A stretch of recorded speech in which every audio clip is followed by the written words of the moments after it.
Hi guys and welcome back to the channel Deepak Yadav Education. Welcome to the Daily Hindu News and Editorial Analysis of 5th of June 2021. तो guys आज है तारीख 5 जून 2021 और है Saturday. देखेंगे आज का द हिंदू कंप्लीट न्यूज़पेपर।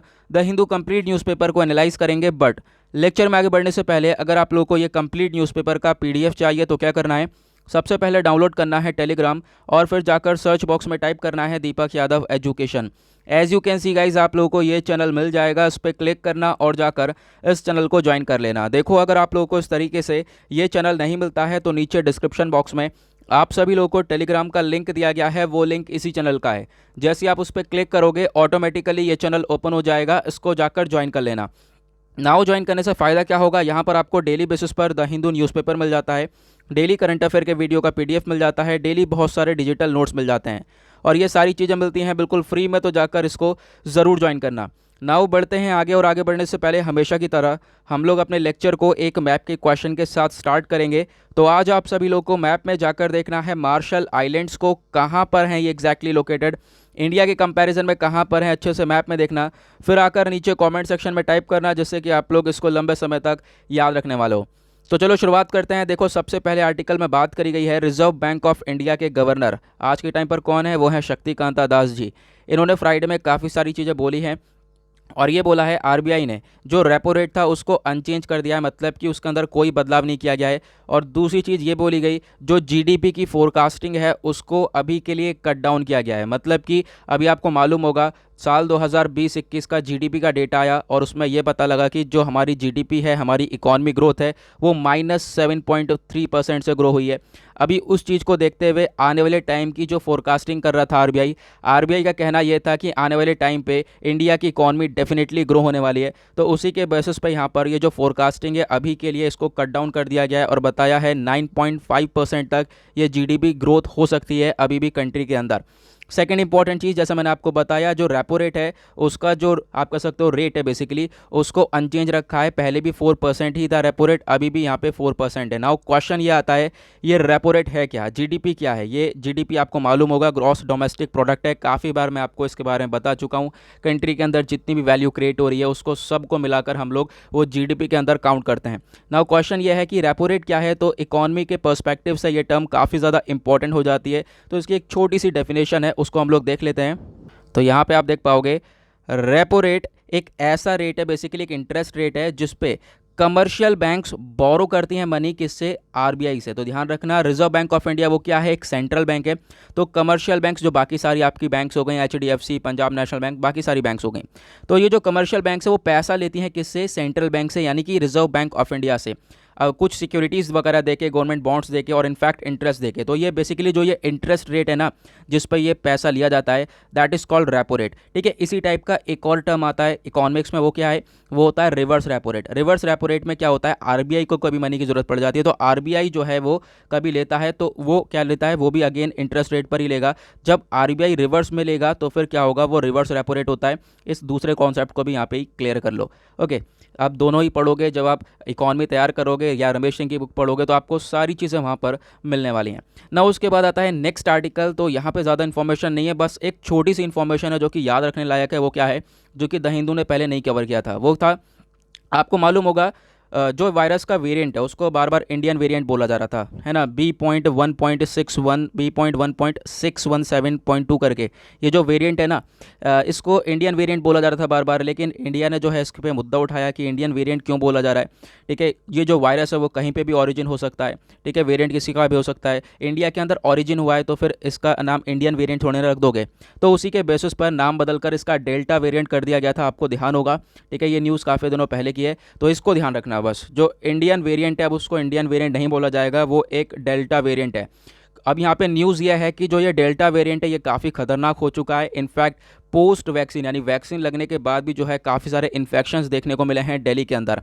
तो ये काफ़ी कंसर्न वाली बात है और ये चेंजेस पर चेंजेस होते जा रहे हैं। आप देख पाओगे काफ़ी सारे स्पाइक्स, म्यूटेशंस हो चुके हैं। नाउ एक कॉन्सेप्ट और आता है म्यूटेशन का। तो म्यूटेशन क्या होता है, आप देख पाओगे जैसे ही कोरोना वायरस है, कोरोना वायरस का स्ट्रक्चर कुछ इसी तरीके से है। ठीक है, मतलब इसी तरीके से ही है। तो इसके जो स्पाइक्स हैं, इसको हम लोग बोलते हैं स्पाइक्स, जो भी म्यूटेशन हुआ है, जो भी बदलाव हुए हैं वो किसके अंदर हुए हैं, वो स्पाइक्स के अंदर हुए हैं। और इन स्पाइक्स के चेंज होने की वजह से जो है इतना बड़ा डिस्ट्रक्शन हुआ है। आप देख पाओगे first wave, second wave, in fact यहाँ पे पॉसिबिलिटी ये है कि थर्ड वेव आ सकती है। ऐसी चीज़ें यहाँ पर देखने को मिल रही हैं। तो बेसिकली यहाँ पे और ज़्यादा कुछ है नहीं, वेरिएंट का ध्यान रखना, उसको डेल्टा वेरिएंट बोला गया है। अब यहाँ पे इंडियन वेरिएंट नाम इस्तेमाल नहीं होगा। और कंसर्न ये है कि वो अभी भी जो है काफ़ी हद तक ये फैलता हुआ नज़र आ रहा है, इनफैक्ट वैक्सीनेशन के बाद भी। उसके बाद नेक्स्ट आर्टिकल बात ये करता है इंडिया के अंदर आप देख पाओगे जो केसेस काफ़ी ज़्यादा निकल कर आ रहे हैं, अगर उनसे कंपेयर करें दुनिया भर से तो काफ़ी तेज़ी से केसेस निकल कर आ रहे हैं। हालांकि हुआ क्या है, देखो अभी तो केसेस कम हो चुके हैं, आप कहोगे 1,20,000 के आसपास जो है केसेस निकल कर आ रहे हैं या 1.5 लाख के आसपास निकल कर आ रहे हैं। अगर हम इसे कंपेयर करें पिछले 1-1.5 महीने से, तो पिछले 1-1.5 महीने में 3 लाख 3.5 लाख के आसपास निकल कर आ रहे थे। लेकिन अगर इसे कंपेयर करें दूसरी कंट्री से, तो दूसरी कंट्रीज़ ने काफ़ी अच्छी तरीके से मैनेज किया है चीज़ों को। और यहाँ पर अभी पिछले 24 घंटे के जो केसेस हैं वो भी लगभग 1,13,000 के आसपास हैं, लेकिन ये भी काफ़ी ज़्यादा हैं और डेथ भी काफ़ी लगातार होती हुई नज़र आ रही हैं। तो इसी को देखते हुए बताया है कि अभी भी इंडिया वर्ल्ड वाइड में काफ़ी ज़्यादा केसेस में आगे है। और उसके बाद स्टेट्स की बात करें तो तमिलनाडु वगैरह काफ़ी आगे हैं। तमिलनाडु हो गया, केरला, कर्नाटका और भी ये सारे स्टेट्स हो गए जहाँ पर सबसे ज़्यादा केसेस आप लोगों को देखने को मिल जाएंगे। चलो फिर आगे बढ़ते हैं नेक्स्ट आर्टिकल की तरफ। नाउ नेक्स्ट आर्टिकल एक बहुत इंपॉर्टेंट आर्टिकल है, तो इसके बारे में ध्यान रखना, ठीक है। आपका डिफेंस के पॉइंट ऑफ व्यू से इंपॉर्टेंट हो जाएगा, सिक्योरिटी के पॉइंट ऑफ व्यू से इंपॉर्टेंट हो जाएगा। इसको आप जीएस पेपर 3 से रिलेट कर सकते हो। सिलेबस में बहुत सारी चीज़ें हैं जिसको आप इसको रिलेट कर सकते हो। तो क्वेश्चन ये है, खबर क्या है, ये है डीएसी यानी डिफेंस एक्विजिशन काउंसिल। ये काउंसिल क्या है ये भी मैं बताऊंगा, सारी चीज़ें कवर करेंगे। तो इसने अप्रूवल दे दिया है कि हम लोग अब 6 कन्वेंशनल सबमरीन्स बनाएंगे ना। क्वेश्चन ये है ये कन्वेंशनल सबमरीन्स क्या होती हैं। सबमरीन आपने सुना होगा, ये जो आप पिक्चर में देख पा रहे हो पनडुब्बी, इसको सबमरीन बोला जाता है। लेकिन कन्वेंशनल सबमरीन का मतलब यह है ये इलेक्ट्रिक डीजल वाली सबमरीन, ठीक है। और हमारे पास 2 टाइप्स की सबमरीन होती हैं, आपको ध्यान रखना है। एक तो कन्वेंशनल है, दूसरी होती है न्यूक्लियर पावर वाली सबमरीन्स, ठीक है। तो हमारा फोकस ये है कि आने वाले टाइम पे हम 6 कन्वेंशनल सबमरीन्स बनाएं। तो उसके लिए अप्रूवल मिल चुका है, लेकिन इसका अप्रूवल ही मिला है, अभी चीज़ें फाइनलाइज नहीं हुई हैं। क्योंकि अभी जो बाहर की कंट्रीज़ हैं उनके साथ ही मिलकर हम काम करने वाले हैं। तो बाहर की कंट्रीज़ की जो कंपनीज़ हैं वो हमारे पास प्रपोजल दे रही हैं। कौन कौन सी कंपनीज ने दे दिया, जैसे कि फ्रांस, जर्मनी, रशिया, इन सब की कंपनीज़ ने जो है हम लोगों को प्रपोजल दे रखा है कि हाँ हम लोग बनाएंगे ये, ठीक है। ऑब्वियस सी बात है, फ़ायदा होगा तो वो लोग बना रहे हैं तो फिर इसमें जनरल सी बात है। नाउ यहाँ पे आप देख पाओगे कौन से प्रोजेक्ट के अंदर है, ये सारी चीज़ें डिस्कस करते हैं। सबसे पहले डिफेंस एक्विजिशन काउंसिल, जिसको हेड किया जाता है हमारे डिफेंस मिनिस्टर राजनाथ सिंह जी के द्वारा, और इन्होंने यहाँ पर ये सारी चीज़ें अप्रूव करी हैं। और यहाँ पे एक आप कह सकते हो रिक्वेस्ट ऑफ प्रपोजल वगैरह इशू करा है, और बहुत सारी कंट्रीज़ जो हैं यहाँ पर ये प्रपोजल अपना दे भी रही हैं। मैं अभी आपको आगे उस चीज़ के बारे में बताऊंगा। लेकिन यहाँ पे ध्यान रखना है, ये जो पूरा का पूरा प्रोजेक्ट है, जो ये हम कन्वेंशनल सबमरीन्स बना रहे हैं, हमारा जो प्रपोजल है वो आप देख पाओगे वो प्रोजेक्ट 75I के अंदर में आता है, ठीक है। प्रोजेक्ट 75I का नाम ध्यान रखना। इससे पहले प्रोजेक्ट 75 भी आया था, लेकिन यहाँ पे ये 75I है। और कितना पैसा खर्च करने की हम लोग यहाँ पे बात करने वाले हैं, लगभग 43,000 करोड़ रुपए यहाँ पे खर्च करने की बात करी गई है। इनफैक्ट जो बाकी सारी डील्स हुई हैं फ्रांस के साथ, रूस के साथ, तो उससे भी ज़्यादा ये अमाउंट हो गया है ना। उसके साथ साथ हमने यहाँ पर ये भी बात करी है कि हम लोग प्रोक्योर करें देंगे, जैसे कि एयर डिफेंस गन्स हो गई या फिर बॉम्ब्स वगैरह हो गए, तो हम अपनी आर्मी के लिए ये भी खरीदने वाले हैं। 6,000 करोड़ तक का इस पर खर्चा होगा। लेकिन क्वेश्चन ये है कि अब ये जो जितने भी प्रपोजल है ये कौन कौन सी कंपनीज़ के द्वारा आए हैं, तो आप देख पाओगे सबसे पहली बात यहाँ पर है नेवल ग्रुप। नेवल ग्रुप एक फ्रांस की कंपनी है, ठीक है। उसी के साथ नवंतिया जो स्पेन का है, रूस का भी एक कंपनी है, और उसके बाद जर्मनी की TKMS है। इन सब को यहाँ पे सेलेक्ट किया गया है। अब इनमें से चूज़ किया जाएगा कौन सी कंट्री जो है मिलकर बनाने वाली है हमारे साथ इन कन्वेंशनल सबमरीन्स को। ओके नाउ अब यहाँ पर एक और इम्पॉर्टेंट इन्फॉर्मेशन है जो कि आप लोग याद रख सकते हो, अभी यहाँ पे आपके दिमाग में आ रहा होगा। तो सबमरीन्स, देखो सबमरीन्स बहुत मुश्किल होता है बनाना, सालों लग जाते हैं सबमरीन्स को बनाने के लिए। तो दिमाग में क्वेश्चन ये आ रहा होगा दुनिया में सबसे ज़्यादा सबमरीन्स किसके पास हैं। तो देखो सबमरीन सबसे ज़्यादा दुनिया में वो है चाइना के पास, लगभग 79 के आसपास सबमरीन्स हैं। और फिर उसके बाद सेकंड नंबर पर आता है USA, United states of America, जिसके पास 68 के आसपास सबमरीन्स हैं। इंडिया कौन से नंबर पर आता है, तो इंडिया आता है 8वें नंबर पर, और इंडिया के पास लगभग 17 सबमरीन्स हैं, जिसमें से अभी के लिए एक वापस से जाने वाली है जो कि हमने लीज पर ली थी रशिया से, सॉरी। तो वह वापस चली जाएगी। तो हमारे पास टोटल 16 सबमरीन्स हैं।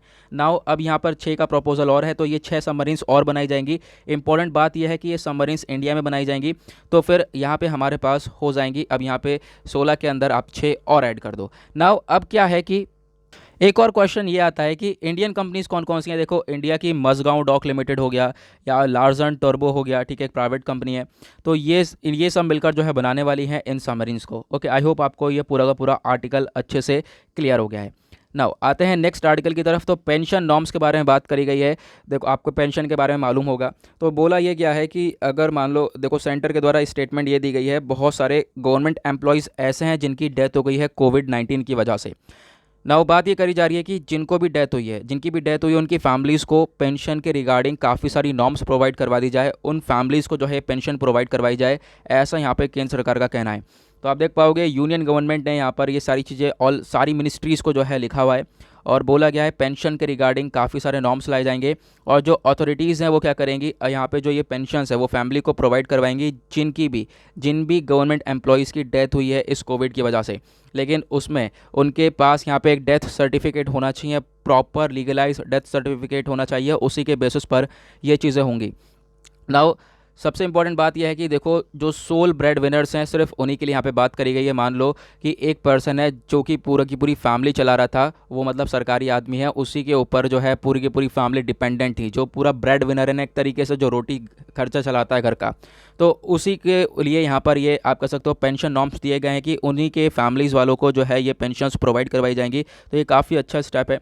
अब यहाँ पे ये जो पूरा डिस्बर्समेंट के बारे में, यानी कि ये जो पेंशन्स वगैरह के बारे में बताया गया है, ये सब आपको प्रोविजंस में देखने को मिलेगा। रूल 80A जो सेंट्रल सिविल सर्विस के पेंशन रूल्स हैं 1972 के, उसके अंदर रूल 80A के अंदर ये सारी चीज़ें मेंशन्ड है, जिसमें यहाँ पे बात करी जाती है हम लोग पेमेंट वगैरह कर सकते हैं, प्रोविजनल फैमिली पेंशन्स को प्रोवाइड करवा सकते हैं अगर किसी पर्सन की डेथ होती है तो, ठीक है। तो ऐसी यहाँ पर चीज़ें आपको देखने को मिलेंगी। उसके बाद कुछ चीज़ें बताई गई हैं जो कि हमारे काम की है नहीं, जैसे कि रेडी रेकनर्स वगैरह मेंटेन करे जाएंगे, गवर्नमेंट जो है ये सारा डेटा रखेगा, वो हमारे काम का नहीं है। बट यहाँ पे एक छोटा सा आर्टिकल ये आपको समझ में आ जाना चाहिए। नाउ नेक्स्ट आर्टिकल आते हैं, ये भी काफ़ी इंपॉर्टेंट हो जाता है। बात करी गई है सिटीजनशिप के बारे में। तो जो माइनॉरिटी माइग्रेंट्स हैं उनको यहाँ पे सिटीजनशिप दिया जा रहा है। नाउ क्वेश्चन ये है, ये माइनॉरिटी माइग्रेंट्स कौन से हैं, ये क्या ये सिटीजनशिप अमेंडमेंट एक्ट वाला है? तो नहीं, आपको ध्यान रखना है ये CAA से बिल्कुल भी रिलेटेड नहीं है। तो ये क्या मुद्दा है, तो इसको हम लोग देखते हैं। सबसे पहली बात, जो ये माइग्रेंट्स हैं, ये आप कह सकते हो कौन कौन से माइग्रेंट्स हैं, जो कि बिलोंग करते हैं 6 नॉन मुस्लिम माइनॉरिटी को। यहाँ पे वर्ड ध्यान रखना, नॉन मुस्लिम माइनॉरिटी हैं, उन्हीं को जो है हम लोग ये सिटीजनशिप दे रहे हैं। और ऐसी माइनॉरिटी जो कि कहाँ से आई हैं, पाकिस्तान से, अफगानिस्तान से और बांग्लादेश से, लेकिन नॉन मुस्लिम, ठीक है, जो कि इंडिया में आए हैं लगभग 2014 से पहले, और एलिजिबल हैं वो लोग आज के टाइम पर। अगर ये 2014 से पहले आए हैं, नॉन माइनॉरिटी के अंदर में आते हैं, तो फिर क्या है, ये एलिजिबल हो चुके हैं, ये अप्लाई कर सकते हैं ऑनलाइन सिटीजनशिप के लिए कंट्री में कहीं भी, ठीक है, तो कहीं भी अप्लाई कर सकते हैं और एकदम लीगलाइज है ये। लेकिन उसी तरफ बहुत सारी चीज़ें ऐसे भी हैं जहाँ पर इलीगल माइग्रेंट्स आ चुके हैं पहले, काफ़ी पहले, तो उनके लिए ये चीज़ें नहीं है।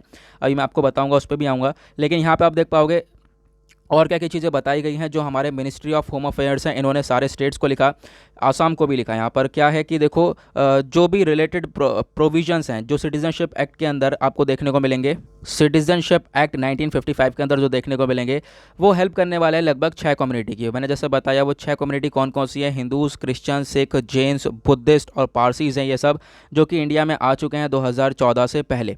ओके, नाउ अब यहाँ पर इनको ये सिटीजनशिप वगैरह प्रोवाइड करवाया जाएगा। लेकिन आपको ध्यान रखना है, ये सिटीजनशिप एक्ट 2019 जो CAA वाला है, उनके लिए यहाँ पर ये कुछ भी नहीं है। जो इलीगल माइग्रेंट्स थे जो कि इंडिया में आ चुके हैं 2014 से पहले, तो उनके लिए यहाँ पर ये चीज़ें नहीं है। आप कह सकते हो आसाम में उन सब चीज़ों के लिए हमने NRC भी लेकर आए थे, नेशनल रजिस्टर ऑफ सिटीजन्स को, जिसमें लगभग 19 लाख लोगों को निकाल लिया है। लगभग जो एप्लीकेंट्स आए थे वो 3.29 करोड़ यहाँ पे एप्लीकेंट्स आए थे, जिसमें से हमने 19 लाख लोगों को अलग निकाला है। नाउ स्टेट गवर्नमेंट अभी भी कह रहा है कि हम लोग उसको वापस से देखेंगे, क्योंकि बहुत सारे हिंदूज़ जो हैं अभी भी रह गए, तो उनको भी यहाँ पर इसके अंदर लाना होगा। साथ ही साथ बहुत सारे इंक्लूडेड पर्सन है जो कि इलीगल में आते हैं, इलीगल माइग्रेंट्स हैं, तो उनको यहाँ पे वापस से निकालना होगा। तो ये NRC के ऊपर भी यहाँ पे बातचीत करी गई है। आई होप आपको ये आर्टिकल पूरी तरह से क्लियर। नाउ आते हैं नेक्स्ट आर्टिकल की तरफ। अगेन एक और इम्पॉर्टेंट आर्टिकल, US का गिफ्ट है क्या, वैक्सीन। US ने यहाँ पे डिसाइड किया है हम लोगों को आप कह सकते हो, पहली बात तो 2 से 3 मिलियन डोजेज़ जो है हम लोग को मिलने वाले हैं। लेकिन यहाँ पे यूएस ने 25 मिलियन डोजेज़ जो वैक्सीन्स हैं वो यहाँ पर रिलीज़ करने की बात करी है। अमेरिकन वैक्सीन्स ये देगा, बाकी सारी कंट्रीज़ को हेल्प प्रोवाइड करवाई जाएगी। हमें लगभग 2 से 3 मिलियन डोजेज़ जो हैं इसमें मिल जाएंगी। तो यहाँ पर उसके बारे में बातचीत करी गई है। नाउ एक और इम्पॉर्टेंट चीज़ है वो भी डिस्कस करेंगे, एक एक करके चीज़ों पर आएंगे। सबसे पहली बात आप देख पाओगे, जो गवर्नमेंट है उन्होंने फ्राइडे में वेलकम किया है जो यूएस का डिसीजन था। यूएस ने पहली बात क्या क्या डिसीजन लिया, एक तो ये डिसीजन लिया कि 25 मिलियन वैक्सीन जो है ये प्रोवाइड करवाई जाएंगी, ठीक है। उसके बाद दूसरा डिसीजन ये है कि जो डिफेंस प्रोडक्शन, आपको ध्यान रखना है, डिफेंस प्रोडक्शन एक्ट है इसके ऊपर जो भी रिस्ट्रिक्शंस लगाए गए हैं उसको हटाए जाएंगे। नाउ ये जो डिफेंस प्रोडक्शन एक्ट है इसके अंडर में क्या है ना, यूएस के पास आप कह सकते हो काफ़ी सारा रॉ मटेरियल्स है जिससे हम लोग वैक्सीन बना सकते हैं। और वैक्सीन जो आप कह सकते हो ऐसा रॉ मटेरियल है जिससे कि वैक्सीन और ज़्यादा पावरफुल हो जाएगी। अब वो रॉ मटेरियल हम लोगों के पास आता नहीं है क्योंकि यूएस नहीं देता उसको, ठीक है। अब यहाँ पे उसके ऊपर काफ़ी सारे रिस्ट्रिक्शंस लगा रखे थे, वो डिफेंस प्रोडक्शन एक्ट के अंदर में आते थे। नाउ ये जो एक्ट के अंदर से ये सारे रिस्ट्रिक्शंस हटा दिए गए हैं। अब जो है वो रॉ मटेरियल्स भी हम लोगों को मिलेगा जिससे हम लोग एस्ट्राजेनेका वैक्सीन मैन्युफैक्चरर्स को मिलेगा, साथ ही साथ सीरम इंस्टीट्यूट ऑफ इंडिया के पास भी आएगा, जिससे जो ये हमारी इंस्टीट्यूट है ये और ज़्यादा डोजेस को बना सकता है और ज़्यादा इफेक्टिव वैक्सीन्स को बना सकता है, ऐसा यहाँ पे स्टेटमेंट दिया गया है। साथ ही साथ वाशिंगटन ने अनाउंसमेंट किया कि देखो इंडिया को गिफ्ट करने वाले हैं वैक्सीन्स, लगभग आप कह सकते हो इंडिया को करेंगे और भी बहुत सारी कंट्रीज़ को करेंगे। लगभग यहाँ पे 25 मिलियन डोजेज़ वैक्सीन्स यहाँ पर दी जाएंगी कंट्रीज़ को, जिसमें से इंडिया के पास काफ़ी हद तक आने वाली है। और आपको मालूम होगा इसमें एक चीज़ और ऐड करी गई है, अभी पिछले कुछ दिनों में जो हमारे एक्सटर्नल अफेयर मिनिस्टर हैं एस जयशंकर साहब, ये भी गए थे यूएस, काफ़ी सारी बातचीत करके आए। वहाँ पर काफ़ी सारे लोगों से मिलकर आए हैं, बहुत सारी कंपनीज से मिलकर आए हैं।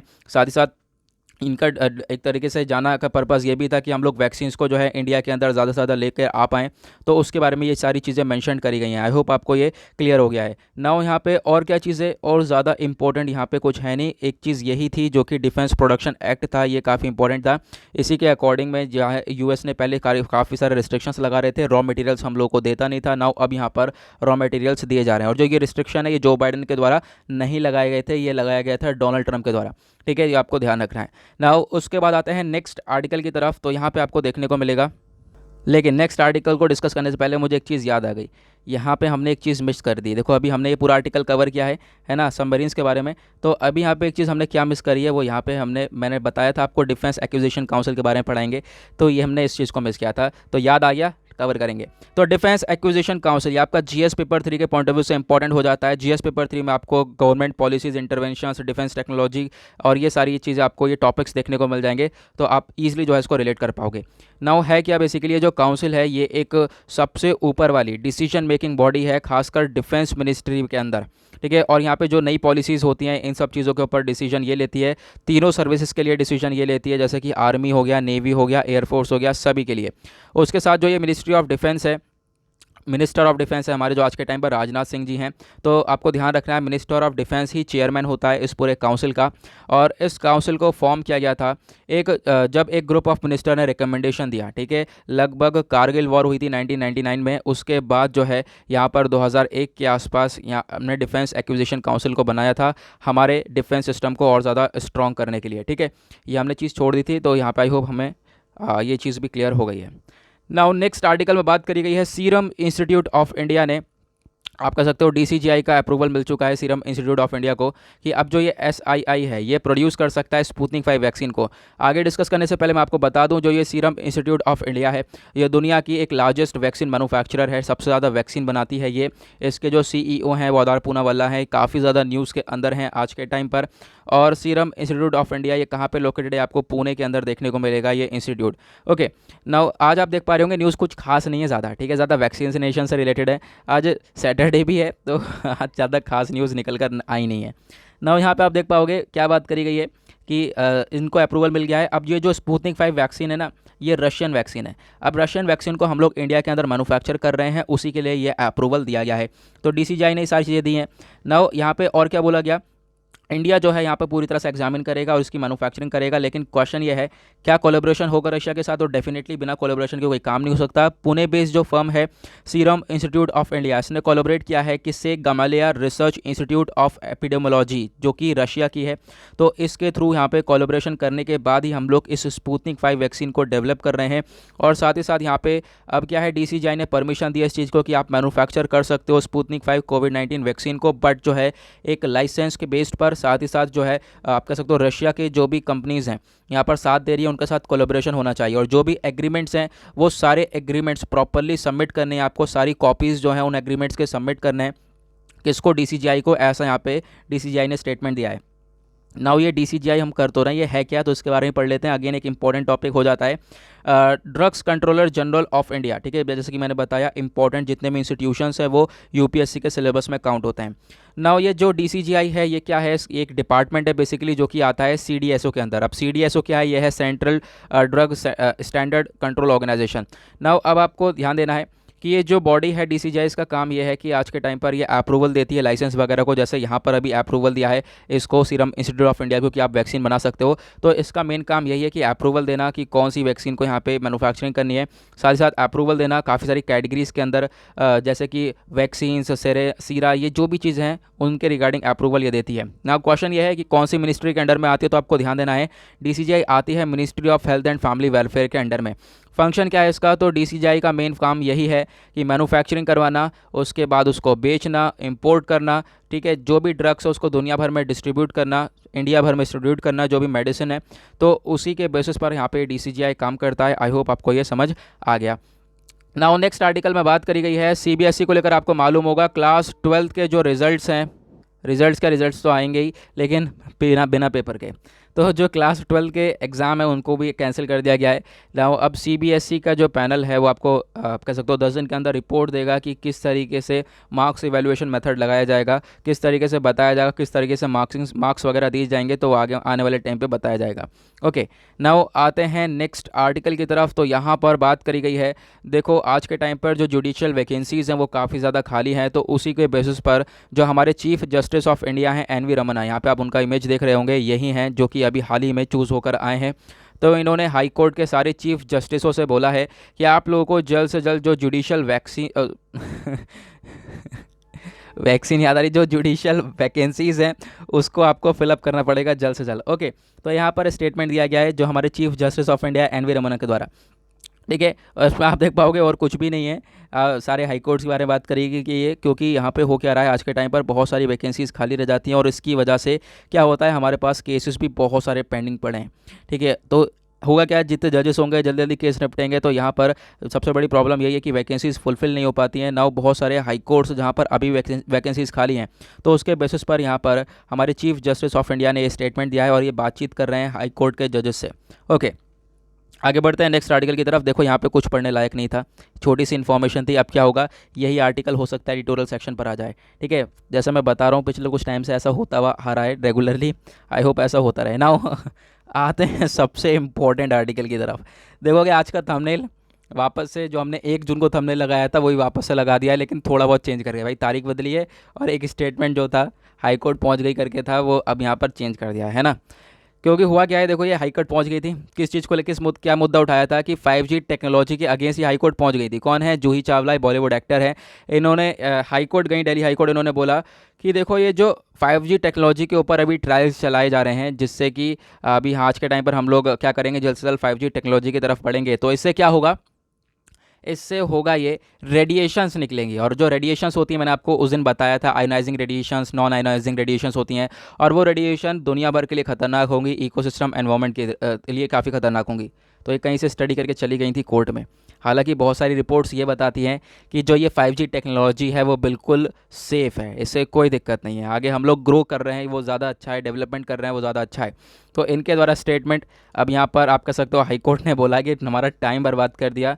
इनके साथ जो भी पिटिशनर्स थे, ये जूही चावला थी, उसके साथ वीरेश मलिक और टीना वचानी, इन्होंने तीनों ने पिटीशन डाला था। अब यहाँ पर इस चीज़ को फेल करते हुए हाईकोर्ट ने बोला है पूरा का पूरा हमारा समय बर्बाद कर दिया है।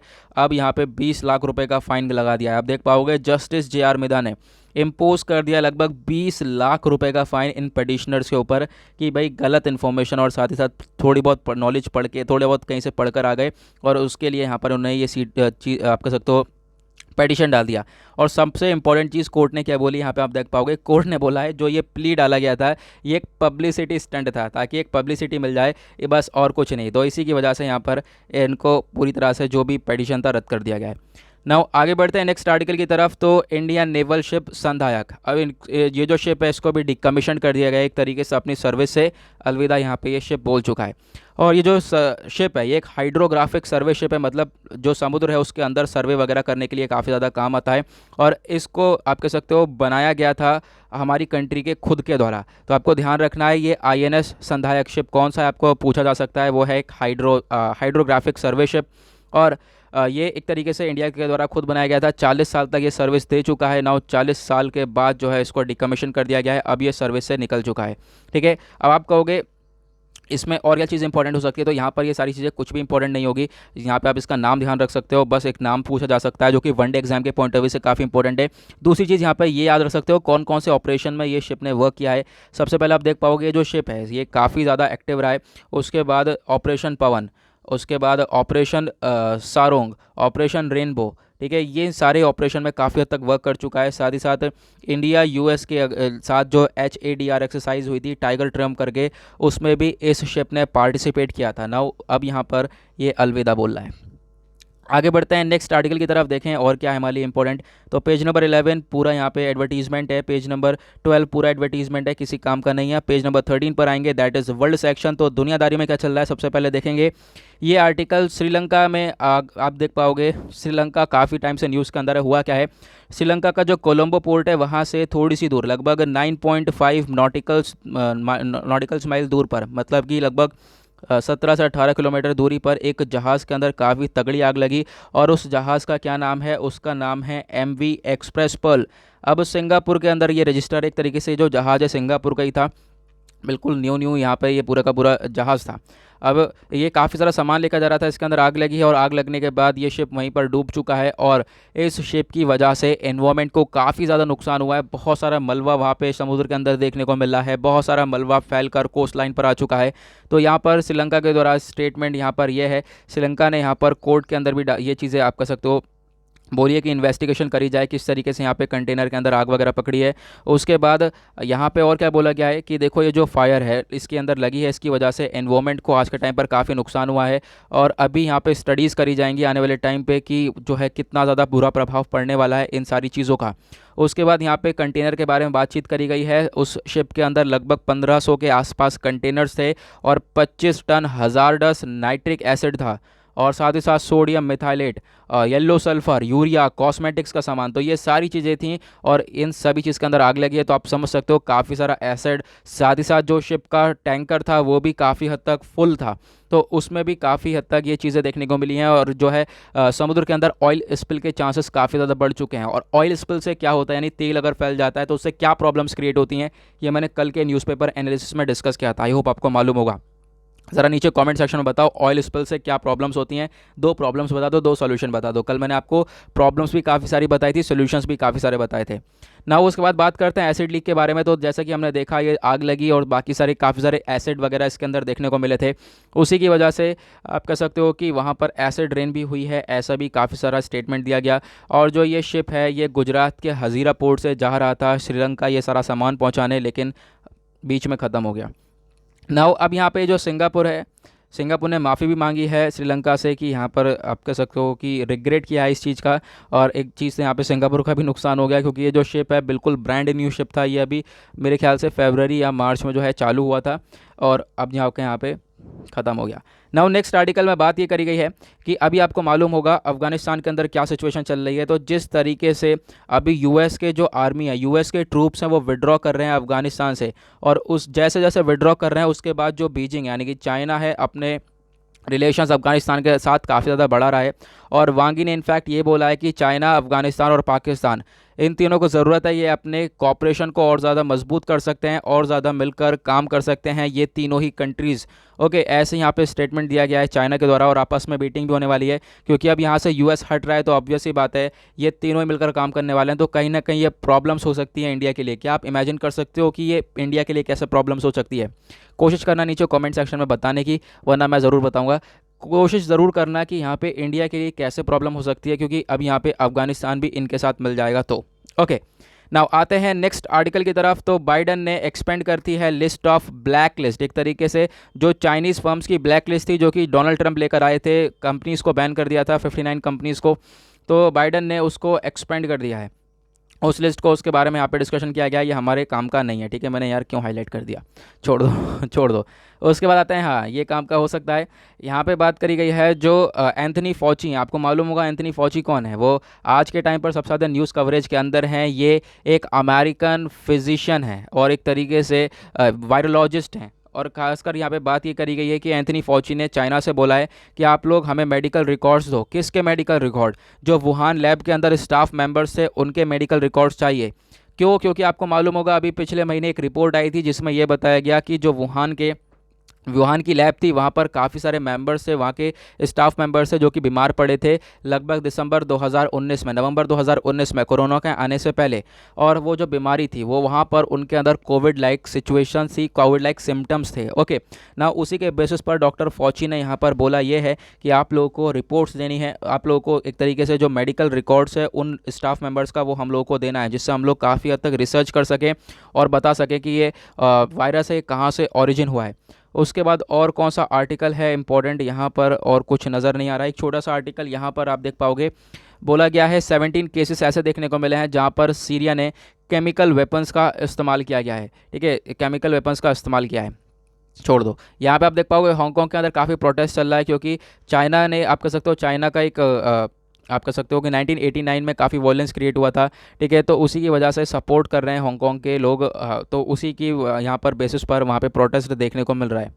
नाउ बढ़ते हैं आगे। तो यहाँ पे इंपॉर्टेंट कौन सा आर्टिकल हो जाता है? देखो इंपॉर्टेंट तो हमारे लिए जो एग्जाम के पर्सपेक्टिव से ये काफ़ी इंपॉर्टेंट हो जाता है, और ये काफ़ी इंपॉर्टेंट हो जाता है, ये तो हमेशा से इंपॉर्टेंट है, इसके बेसिस पर पहले भी क्वेश्चन बन चुके हैं ये। और जैसे एक ईरान न्यूक्लियर डील हो गया, तो इंटरनेशनल वाले जो टॉपिक हैं ईरान न्यूक्लियर डील वो काफ़ी इंपॉर्टेंट रहता ही है हमारे लिए, साथ ही साथ ये भी इंपॉर्टेंट है अफगानिस्तान टाइज वगैरह के बारे में, और आपको ये चीज़ें ध्यान रखनी है। नाउ आते हैं पेज नंबर 14 के ऊपर, दैट इज़ बिजनेस सेक्शन, देखेंगे इकोनॉमी से रिलेटेड इंपॉर्टेंट आर्टिकल्स को। तो सबसे पहले आर्टिकल बात करता है आरबीआई ने एक हॉस्पिटैलिटी एड दी है, मतलब कि कहीं ना कहीं मदद प्रोवाइड करवाई है, किस चीज़ को लेकर? लगभग 15,000 करोड़ रुपए यहाँ पे दिए गए हैं इस कोविड-19 पैंडेमिक की वजह से। सेकेंड वेव ऑफ पैंडेमिक ने काफ़ी हद तक डिस्ट्रक्शन किया है, और इस स्कीम के अंडर में आरबीआई ने हेल्प करने की कोशिश करी है। किसकी? आप कह सकते हो कि होटल्स हो गए, रेस्टोरेंट एंटिटीज़, और भी जैसे टूरिज़्म, ट्रेवल एजेंट्स, और साथ ही साथ tour operators, adventure of heritage facilities, aviation ancillary services, ground handling, supply chain and other including private bus operators, car repair service, rent a car service providers, event conference, ये सभी लोग हैं यार, मतलब क्यों हमने पढ़ा ही क्यों इसे, ठीक है, ये सभी लोग हैं जहाँ पर इनकी इनको हेल्प दी जाएगी एक तरीके से इस अमाउंट से। तो यहाँ पे आरबीआई ने ये फंड रिलीज़ किया है। उसके बाद एक और आरबीआई के रिगार्डिंग एक इंपॉर्टेंट क्वेश्चन होता है। नाउ एक क्वेश्चन ये भी है कि देखो आरबीआई इतनी ज़्यादा न्यूज़ के अंदर है और कम आता है न्यूज़ में, तो आरबीआई के रिगार्डिंग ना कुछ स्टैटिक क्वेश्चन हैं, 3 से 4 क्वेश्चन, वो आपको ध्यान रखना है हमेशा, क्योंकि वो बहुत बार क्वेश्चन एग्जाम में पूछे गए हैं, ठीक है, वनडे एग्जाम में तो मतलब पूछे जाते हैं हमेशा से ही, और बैंकिंग एग्जाम में काफ़ी बार पूछे गए हैं। तो आरबीआई के रिगार्डिंग 5 जो है एक स्टैटिक पोर्शन से क्वेश्चन बनते हैं, उसको ध्यान रखना। पहला क्वेश्चन क्या है कि RBI reserve bank of India को फॉर्म कब करा गया था? तो 1935 अप्रैल 1 को फॉर्म किया गया था, जब आपको मालूम होगा जब लक्ष्मीकांत में पढ़ोगे गवर्नमेंट ऑफ इंडिया एक्ट 1935 आया था, उसी के बेसिस पर। Now reserve bank of India को नेशनलाइज कब किया गया? तो मतलब कि अभी तो उस समय आप को जब 1935 में हम लोग रिजर्व बैंक ऑफ इंडिया को लेकर आए थे, फॉर्म किया था, तो उस समय ब्रिटिश का राज था, लेकिन उसके बाद नेशनलाइज कब किया गया? तो इंडिया के हाथ में आया 1949 के आसपास, और इसका जो हेडक्वार्टर है रिजर्व बैंक ऑफ इंडिया का वो पहले हुआ करता था कोलकाता में। देन उसके बाद 1937 में, ध्यान रखना 1937 में रिजर्व बैंक ऑफ इंडिया का हेडक्वार्टर मुंबई में मूव किया गया। उसके बाद एक और इम्पोर्टेंट क्वेश्चन जो कि काफ़ी पूछा गया है, पहला रिजर्व बैंक ऑफ इंडिया के गवर्नर कौन थे? वो थे सर ऑसबॉर्न स्मिथ। ओके, ये छोटी सी इन्फॉर्मेशन है। नाउ यहाँ पे क्वेश्चन क्या है, आरबीआई ने अपना क्रिप्टो करेंसी के ऊपर व्यू दिया है। मतलब क्या बोला है कि देखो आज के टाइम पर क्रिप्टो करेंसी के ऊपर विश्वास तो किया नहीं जा सकता है, कि अभी भी यहाँ पर ख़त्म हो सकती है, कुछ बिलीव नहीं है। तो यहाँ पे आरबीआई ने पहले ही बोल दिया था, एक आपको कॉशन कर दिया था कि आपको इन्वेस्टिंग करने से, क्रिप्टो करेंसी के अंदर बेसिकली इन्वेस्टिंग करने से दूर रहना चाहिए, क्योंकि इसको कौन ऑपरेट कर रहा है इसके बारे में कुछ भी नहीं मालूम है। तो ये आरबीआई का व्यू है क्रिप्टो करेंसी को लेकर। काफ़ी सारे कंसर्न दिखाए हैं हमारे शक्तिकांता दास जी ने। नाउ क्रिप्टो करेंसी क्या होती है? क्रिप्टो करेंसी बेसिकली यहाँ पर बात करी गई है बिटकॉइन के बारे में, ठीक है। आप देख पाओगे, मैं आपको दिखा देता हूँ कि क्रिप्टो करेंसी इसको लेकर सेंट्रल बैंक ने का व्यू दिया कि जो बिटकॉइन है वो आज के टाइम पर आप जो इनका व्यू था वो अनचेंज है। इन्होंने बहुत पहले ये व्यू दिया था कि देखो आरबीआई के अंदर जो क्रिप्टो करेंसीज है उसके अंदर इन्वेस्टिंग वगैरह करना इतना सही नहीं है, क्योंकि इसको रेगुलेट कोई नहीं कर रहा है। नाउ बिटकॉइन होता क्या है? बिटकॉइन बेसिकली एक क्रिप्टो करेंसी है और बिटकॉइन काफ़ी ज़्यादा न्यूज़ के अंदर रहती है, तो बिटकॉइन के बारे में ही आपको ध्यान रखना है। इसको इन्वेंट किया गया था 2008 में, लेकिन किसने इन्वेंट किया ये कुछ भी नहीं मालूम है, ठीक है। एक यहाँ पे नाम आता है सतोशी नाकामोटो, लेकिन नहीं पता ये बिटकॉइन कैसे इन्वेंट हुआ है, कैसे आया है। बिटकॉइन एक डिसेंट्रलाइज्ड डिजिटल करेंसी है और नहीं पता इसको कौन कंट्रोल कर रहा है। यहाँ पे कोई सेंट्रल बैंक, कोई भी ऊपर से कंट्रोल करने वाला पर्सन इसके अंदर आपको नहीं देखने को मिलेगा। सिर्फ ब्लॉकचेन टेक्नोलॉजी के थ्रू चल रहा है। इसकी माइनिंग होती है, पजल सॉल्व कर करके बिटकॉइन निकाले जाते हैं, दर उसके बाद इसका ट्रांजैक्शन वगैरह चलता रहता है। और बिटकॉइन को आप चेंज कर सकते हो, एक तरीके से आपको कुछ भी एक्सचेंज करना है, करेंसी से भी एक्सचेंज कर सकते हो, किसी प्रोडक्ट के बदले में भी दे सकते हो, सर्विस के बदले में भी दे सकते हो। बिटकॉइन की वैल्यू आज के टाइम पर बहुत ज़्यादा है और कहना यह है कि 2017 में बिटकॉइन के पहले काफ़ी कम यूज़र्स हुआ करते थे, लेकिन आज के टाइम पर बहुत ज़्यादा यूज़र्स हो चुके हैं। नाउ अब यहाँ पे बिटकॉइन के रिगार्डिंग आपको ये चीज़ पता चल गई। नाउ बिटकॉइन की वैल्यू आप देख पाओगे आज के टाइम पर, एक बिटकॉइन की पता है वैल्यू कितनी है? लगभग इंडियन रुपये में देखें तो 27,27,000 और समथिंग है एक बिटकॉइन की वैल्यू, ठीक है। उसके साथ यहाँ पे ये क्रिप्टो करेंसी यही होती है बेसिकली। आप क्रिप्टो करेंसी भी समझनी है तो यहाँ पर इस पिक्चर से समझ सकते हो। क्रिप्टो करेंसी बेसिकली एक डिजिटल मनी है जिसको कौन आप कह सकते हो कि रेगुलेट कर रहा है, कुछ नहीं मालूम। ये करेंसी इकॉनमी के अंदर पीपल टू पीपल ऐसी चलती रहती है, ठीक है। किसी ने ट्रांजैक्शन किया, किसी के पास आया, इसी तरीके से जो है पूरी की पूरी चलती रहती है। बेसिकली इसकी माइनिंग वगैरह करी जाती है पजल सॉल्व करके, जिसको हम लोग ब्लॉकचेन टेक्नोलॉजी बोलते हैं। पजल सॉल्व करके माइनिंग वगैरह करके जो भी क्या होता है हम लोग बिटकॉइन वो निकालते हैं। और बेसिकली एक डेटा बताया गया है 21 मिलियन बिटकॉइन तक जो है हम लोग माइनिंग कर सकते हैं और अभी तक हम लोग 19 मिलियन के आसपास माइनिंग कर चुके हैं। ओके, नाउ अब चलते हैं अपने इंपॉर्टेंट एडिटोरियल्स की तरफ। नाउ आते हैं page number 6, that is editorial section. तो सबसे पहले आर्टिकल में बात करी गई, आपको मालूम होगा नीति आयोग ने अपना एक इंडेक्स रिलीज़ किया है जिसके अंदर ये बताया है कि बहुत सारे इंडिया के जो स्टेट्स हैं वो सस्टेनेबल डेवलपमेंट गोल्स में आगे चल रहे हैं, बहुत सारे स्टेट्स हैं जो कि पीछे चल रहे हैं। तो आपको मालूम होगा हमारे पास लगभग 17 सस्टेनेबल डेवलपमेंट गोल्स हैं ग्लोबल लेवल पर, लेकिन यहाँ पर ये जो इंडिया ने एक तरीके से 16 सस्टेनेबल डेवलपमेंट गोल्स को टारगेट किया है, ये आपको ध्यान रखना है। उसके बाद यहाँ पर एक चीज़ और दिखा देता हूँ मैं आपको कि जो सस्टेनेबल डेवलपमेंट गोल्स है उसके अंदर क्या क्या गोल्स है, जैसे कि no poverty, zero hunger, good health, ये सभी लोग के हों। और ये सारे गोल्स जो हैं सभी कंट्रीज़ के हैं। सभी लोग चाहती हैं कि हाँ उनके आप कह सकते हो कंट्री के अंदर कोई गरीबी ना हो, ठीक है, कोई भूखा ना मरे। और ये जो गोल्स हैं ये 2030 तक सभी कंट्रीज़ अचीव करेंगी, ऐसा यहाँ पर बोला जा रहा है। इनका मकसद यही है। लेकिन अभी नीति इंडेक्स ने जो है आप कह सकते हो नीति आयोग का इंडेक्स आया है, उसी बेसिस पर यहाँ पर ये सारी चीज़ें बताई गई हैं कि आज के टाइम पर इंडिया के अंदर जो टॉप परफॉर्मर स्टेट रहा है वो है केरला। ये इंडेक्स साल 2020 का है, ध्यान रखना। 2020 में केरला एक टॉप परफॉर्मर रहा है। इसके जो नंबर हैं 100 में से 75 स्कोर किया है इसने और काफ़ी बेहतरीन परफॉर्मेंस था इसका। उसके बाद तमिलनाडु है, हिमाचल प्रदेश। लेकिन दूसरी तरफ अगर हम बात करें सबसे बेकार परफॉर्म किसने किया है वो है बिहार, झारखंड, आसाम, ये काफ़ी पीछे रह चुके हैं। बेसिकली सस्टेनेबल डेवलपमेंट गोल 17 है, मैंने आपको बता दिया है, ठीक है। और यहाँ पे आप देख पाओगे उसी की बेसिस पर बताया गया है कि कौन कौन से स्टेट्स हैं, कौन कौन सी कैटेगरी में जिन्होंने टॉप किया है। खासकर बात करें नो पॉवर्टी में, जहाँ पे आप कह सकते हो नो पॉवर्टी के अंदर तमिलनाडु टॉप पर है, ज़ीरो हंगर में केरला टॉप पर है, गुड हेल्थ और वेलबींग में गुजरात टॉप पर है, क्वालिटी एजुकेशन में केरला टॉप पर है, जेंडर इक्वालिटी में छत्तीसगढ़ टॉप पर है, क्लीन वाटर एंड सैनिटेशन में गोवा टॉप पर है। तो आप वगैरह वगैरह ये सारी चीज़ें देख सकते हो, ठीक है। ये इन्फॉर्मेशन कल भी हमने डिस्कस की थी, वही यहाँ पर इन्फॉर्मेशन सेम आई है और यही चीज़ वापस से ऐसी कॉपी पेस्ट कर रखी है, ठीक है। तो इसी वजह से मैंने यहाँ पर ज़्यादा डिस्कशन नहीं किया है। नाउ आते हैं इंपॉर्टेंट आर्टिकल की तरफ। तो देखो सबसे पहले हम लोग इसको डिस्कस करते हैं। बात करी गई है आज के टाइम पर हम लोग को ग्लोबल वार्मिंग्स को लिमिट करना पड़ेगा।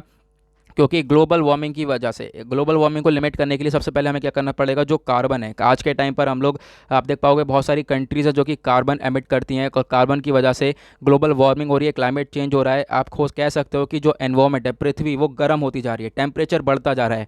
और टेम्परेचर बढ़ने के बहुत सारे नुकसान हैं। सबसे पहले ग्लेशियर जो है हमारे मेल्ट हो रहे हैं, उसके बाद स्पीशीज़ जो है हमारी वो तबाह होती जा रही हैं। ग्लेशियर्स मेल्ट होंगे तो सी लेवल भी बढ़ेगा, यानी कि जो आप कह सकते हो बर्फ़ है वो अगर पिघल रही है तो फिर उससे क्या होगा, जो समुद्र का पानी का लेवल है वो भी इंक्रीज़ होगा। और पानी का लेवल इंक्रीज़ होगा तो आसपास के जो कोस्टल एरियाज़ देखने को मिलते हैं वहाँ पर डिस्ट्रक्शन होगा। इस तरीके की प्रॉब्लम्स यहाँ पर देखने को मिल जाती हैं ना। वो बात ही करी गई है, कोई हमारे पास दूसरा चांस बचा नहीं है। हम लोग को जल्द से जल्द क्लाइमेट चेंज के ऊपर स्टेप उठाना पड़ेगा। और वो सारी चीज़ें डिस्कशन किया गया है COP26 के बारे में। तो यहाँ पे क्या है, ये कॉन्फ्रेंस ऑफ पेरिस, यानी कि जो पेरिस क्लाइमेट एग्रीमेंट के बारे में आपको मालूम होगा, तो अभी आगे मैं बताऊंगा। लेकिन ये सारी न्यूज़ आज क्यों आ रही है, एनवायरमेंट से रिलेटेड ये भी आर्टिकल है, ऊपर वाला भी एनवायरमेंट से रिलेटेड है। क्यों?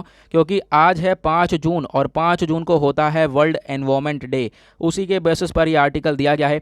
बोला यह गया है, अब देख पाओगे इंडिया का क्या रिस्पांस है। देखो 2030 तक हम लोग को ये टारगेट अचीव करना है कि हम रिन्यूएबल एनर्जी के सेक्टर में ग्रो करें, यानी जो आप कह सकते हो 450 गीगावाट रिन्यूएबल एनर्जी जनरेट करें।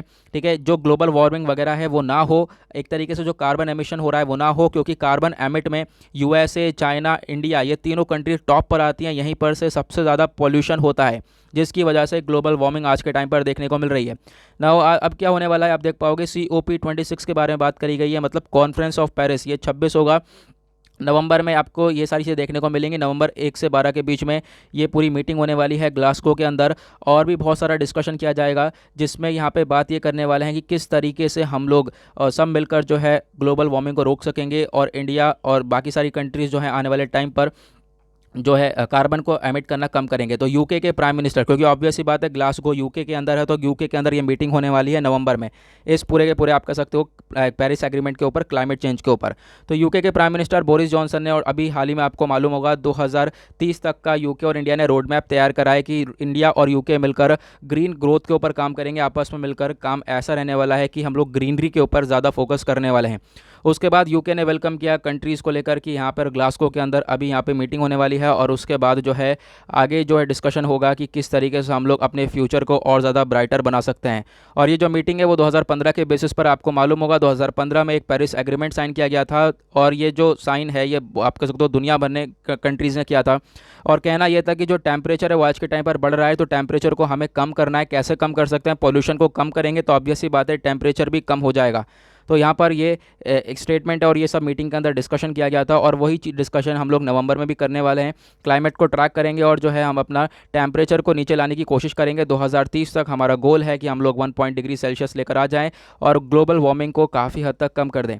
ओके, नाउ COP यहाँ पे इंपॉर्टेंट होने वाला है, क्योंकि आज के टाइम पर क्या होगा, इसके अंदर काफ़ी ज़्यादा प्रेशराइज़ किया जाएगा। पहला तो यहाँ पे फोकस ये रहने वाला है कि सभी कंट्रीज़ को जो है 1.5 डिग्री सेल्सियस को मेंटेन करके रखना है। 2030 तक जो है हम लोगों को ये गोल अचीव करना है, और साथ ही साथ इंडिया ही नहीं बाकी सारी कंट्रीज़ को भी मिलकर काम करना है। और इंडिया तो अचीव करेगा। इंडिया का भी गोल ये है कि हम लोग कार्बन को कम से कम करें साल 2030 तक। ठीक है, उसी के साथ यहाँ पर सेकेंड गोल ये भी है कि आज के टाइम पर नेचर को प्रोटेक्ट करना है, क्योंकि ऑब्वियस सी बात है क्लाइमेट चेंज की वजह से नेचर के ऊपर काफ़ी ज़्यादा डिस्ट्रक्शन हो रहा है। उसी के साथ आप देख पाओगे जो कहीं ना कहीं कोरोना वायरस और ऐसी चीज़ें हम लोग को देखने को मिल जाएंगी आने वाले टाइम पे, इसका इन सारी ग्लोबल वार्मिंग क्लाइमेट चेंज की वजह से। और जो है ये आज के टाइम पर इंडिया ने भी काफ़ी सारी प्रॉब्लम्स फेस करी हैं। आप देख पाओगे अभी पिछले महीने 2 साइक्लोन्स आए थे, उसके बारे में डिस्कशन किया गया है। साइक्लोन ताउते और साइक्लोन यास अभी इंडिया को हिट करे हैं पिछले महीने में। इससे सिचुएशन और ज़्यादा बुरी हो चुकी है। और अब यहाँ पे काम यह है कि हम लोगों को जितना भी डैमेज हो रहा है ये कहीं ना कहीं क्लाइमेट चेंज का काफ़ी बड़ा हाथ हो सकता है। तो क्लाइमेट चेंज के ऊपर फोकस करना है और जो है इसको रिजॉल्व करना है। बार बार वही बातें दोहराई गई हैं। फंडिंग प्रॉमिस के बारे में बात करी गई है। जो थर्ड गोल ये है कि ये जो कंट्रीज़ हैं, आप कह सकते हो डेवलप्ड कंट्रीज़, वो लगभग डिलीवर करने वाली हैं $100 बिलियन। ठीक है, और यहाँ पे आप कह सकते हो इतना डिलीवर किया जाएगा डेवलपिंग कंट्रीज़ को, ताकि वो जो कंट्रीज़ है वो इस चीज़ से लड़ सकें। जो आज के टाइम पर पोल्यूशन क्रिएट कर रही है वो कंट्री, वो वहाँ पर पोल्यूशन क्रिएट ना हो। इसी वजह से जो रिचर सेक्शन वाली पीपल वाली कंट्रीज़ हैं वो जो है कहीं ना कहीं मदद प्रोवाइड करवाएंगी जो भी पुअर सेक्शन की कंट्रीज़ होंगी उनको। तो बस उसी के बारे में डिस्कशन किया गया है। आने वाले टाइम पे हम लोग देखेंगे नवंबर में जो मीटिंग होगी उसके बारे में बातचीत होगी। वही चीज़ें बार बार यहाँ पर दोहराई गई हैं। आई होप आपको ये समझ में आ गया होगा। और एट द लास्ट ये बोला गया हमारे पास कोई और चांस नहीं है, अभी यहाँ पर साथ में मिलकर जो है इसको अभी के अभी रोकना पड़ेगा। नाउ नेक्स्ट आर्टिकल अगेन वही बिल्कुल सेम मुद्दे पर है कि जो नेशनल बायोडाइवर्सिटी मिशन है ये हमारी हेल्प कर सकता है, क्योंकि आज के टाइम पर ह्यूमैनिटी और नेचर के बीच में जो रिलेशन है वो काफ़ी डिस्फंक्शन कर चुका है। एक तरीके से अगेन इनका वही रोल है। देख पाओगे अगेन यहाँ पर इन्होंने भी मेंशन किया है 5 जून को होता है वर्ल्ड एनवायरनमेंट डे, और उसी के साथ बात करी गई नोवल कोरोना वायरस आज के टाइम पर आपको देखने को मिलेगा, और इसकी वजह से काफ़ी प्रॉब्लम्स तो क्रिएट हो ही रही हैं। लेकिन दूसरी तरफ अगर हम बात करें बायोडाइवर्सिटी की, उधर भी अगर हम बात करें तो हमारा इकोसिस्टम बर्बाद होता हुआ चला जा रहा है। लगातार हमारा एनवायरनमेंट काफ़ी ज़्यादा बर्बाद होता हुआ चला जा रहा है। एनवायरनमेंट डिज़ास्टर हम लोग को बहुत सारे देखने को मिल जाएंगे, तो इसके ऊपर फोकस करने की काफ़ी ज़्यादा ज़रूरत है हम लोग को। और उसके बाद ज़रूरत है आज के टाइम पर जो फॉरेस्ट है उनको प्रोटेक्ट किया जाए। वही जनरल सी बातें सारी चीज़ें बताई जा रही हैं, क्योंकि आज के टाइम पर क्या है, हम लोग ये कोई पब्लिक हेल्थ क्राइसिस को तो फेस कर ही रहे हैं, साथ ही साथ हम लोग अभी तक 7% तक फॉरेस्ट को लॉस्ट कर चुके हैं। 2000 से सन 2000 से अभी तक इतने जो फॉरेस्ट हैं, जंगल है, वो हम बर्बाद कर चुके हैं। मिलियंस ऑफ स्पीशीज़ जो है बर्बाद हो चुके हैं। आने वाले टाइम पे जो है काफ़ी सारी स्पीशीज़ को खतरा हो सकता है इन सब चीज़ों की वजह से। क्या एक मेन कारण है पोल्यूशन, ठीक है, और भी बहुत सारी प्रॉब्लम्स यहाँ पर देखने को मिल जाती हैं। दूसरा जो है यहाँ पर क्लाइमेट चेंज काफ़ी बड़ी प्रॉब्लम है। देखो क्लाइमेट चेंज के बारे में अगेन यहाँ पर डिस्कशन हो गया है, जो कि मैंने अभी आपको नीचे बताया है। बिल्कुल सेम आर्टिकल है, ज़्यादा कोई भी चेंजेस नहीं है। अगेन यहाँ पे बात करी गई है सस्टेनेबल डेवलपमेंट गोल्स के बारे में। तो यूएन के कुछ सस्टेनेबल डेवलपमेंट गोल्स हैं, लगभग हमारे पास 17 गोल है इसके अंदर, जो कि हमें 2030 तक अचीव करना है। इसके अंदर एक क्लाइमेट को लेकर भी इंफॉर्मेशन दी गई है। तो इन सब चीज़ों के ऊपर हमें आज के टाइम पर फोकस डेफिनेटली करना है। मैं आपको दिखाता हूँ।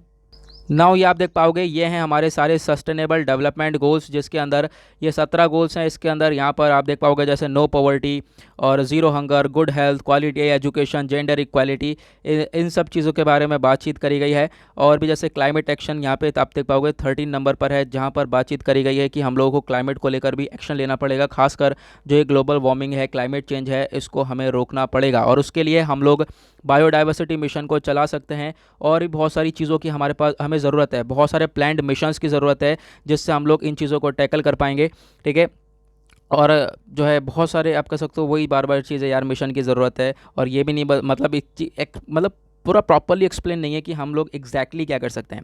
तो बायोडाइवर्सिटी आज के टाइम पर आपको हर जगह देखने को मिलेगी, तो उसी के रिगार्डिंग यहाँ पे एक पब्लिक एंगेजमेंट की ज़रूरत है। जो ह्यूमन है और क्लाइमेट है, दोनों के बीच में रिलेशन अच्छा होना चाहिए, लेकिन आज के टाइम पर वो रिलेशन अच्छा नहीं है, क्योंकि ह्यूमन ही जो है ये सारी चीज़ें बर्बाद करते हुए आज के टाइम पर नज़र आ रहे हैं, ठीक है। एग्जैक्टली सेम आर्टिकल है, नीचे वाला पढ़ लोगे तो इनफ है, एक पढ़ लोगे दोनों में से काम हो जाएगा। ओके, ना इसके साथ करते हैं एडिटोरियल को समाप्त। यहाँ पे इसराइल के बारे में बातचीत करी गई है, इसराइल के पॉलिटिक्स के बारे में। इसराइल के अंदर अपोजिशन पार्टी खड़ी हो रही है किसके, इसराइल के प्राइम मिनिस्टर बेंजामिन नेतन्याहू के अगेंस्ट में, ठीक है। यहाँ पे आप देख पाओगे यह आर्टिकल दे रखा है, ग्राउंड जीरो आता है सैटरडे को। सैटरडे में ग्राउंड जीरो डेली मतलब हर सैटरडे देखने को मिलता है, तो इसको हम लोग डिस्कस नहीं करेंगे, इंपॉर्टेंट नहीं होता है। बेसिकली यहाँ पे बात करी गई है गुजरात के क्राइसिस के बारे में, और बाकी सारा हम लोग डिस्कशन कर चुके हैं। नाउ इसी के साथ करते हैं लेक्चर को समाप्त। आई होप आपको सारी चीज़ें क्लियर हो गई होंगी। नाउ मिलते हैं आप लोगों से नेक्स्ट वीडियो में। आज के लिए bye bye, have a nice day.